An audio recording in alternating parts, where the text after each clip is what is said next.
Welcome to Chillin' 101. We hope this video helps. In this video, I will compare Bcaa versus protein powder. We'll explore the fundamental differences between these popular supplements, helping you understand what each offers for your fitness journey.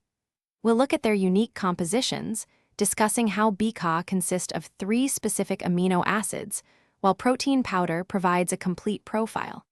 This will help you decide which is best for your muscle building and recovery needs.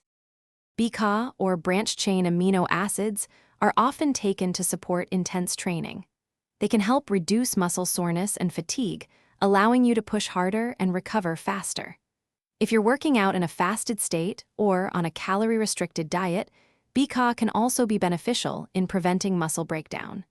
They offer a quick energy source for your muscles.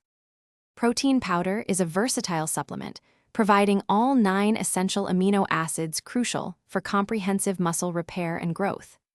It's an excellent way to easily increase your daily protein intake, especially after workouts or as a meal replacement. Beyond muscle benefits, protein powder can also help you feel fuller for longer, supporting your weight management efforts effectively.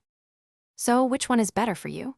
For overall muscle building, recovery, and meeting your daily protein needs, protein powder is generally the more comprehensive choice. Bcaa, however, can be a great addition for specific workout support, like reducing fatigue during long sessions or if you have dietary restrictions. Consider your goals and existing diet. Also, make sure to check the description for a link to those leak-proof containers and other great deals. Thanks for watching. Consider subscribing if we helped you.